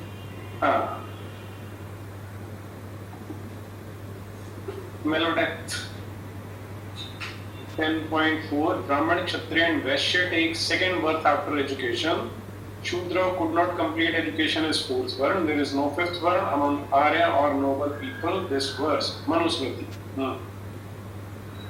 जी, ये तो इनकी स्टेटमेंट है मुझे लगता है, लेकिन यहाँ पे वो स्पष्ट कर रहे हैं ना कि जन्म से सारे शूद्र हैं, जो एजुकेशन ले लेते हैं वो फिर वर्ण में चले जाएंगे, जो नहीं ले रहे हैं शूद्र रह जाएंगे। प्रोफेसर गुप्त सर से मेरा आग्रह है, मेरे इस स्टेटमेंट को बताएं वे सहमत है या नहीं। मैं बोलता हूँ एक पंचम वर्ग होता है, पंचम वर्ण है, आज के दिन में वामपंथी पंचम वर्ण। जो कोई भी किसी भी तरह से समाज में किसी भी तरह से कंट्रीब्यूट करता है वह तो इन चारों वर्णों में फिट हो जाता है, पर जो बिना कुछ किए सेंस ऑफ एंटाइटलमेंट के साथ जीता है और बिना कुछ किए उसे सब कुछ चाहिए, उसे आप किस वर्ण में रखेंगे? ये पंचम वर्ण है और इसलिए मैं कहता हूँ वामपंथी पंचम वर्ण। मैं थोड़ा सा अगर इतिहास की भाषा में कहूँ तो मैं ये उम्मीद करता हूँ कि कुछ वर्षों में वो पंचम वर्ण हो जाएंगे, क्योंकि पहले पंचम वर्ण वो होता था जिसको समाज से अहितकर मानकर बहिष्कृत कर दिया जाता था, शहर से गांव से निकाल दिया जाता था, पेरिफेरी में रहता था, उसी को चांडाल या उसी को एक कुत्सित व्यक्ति कहते थे।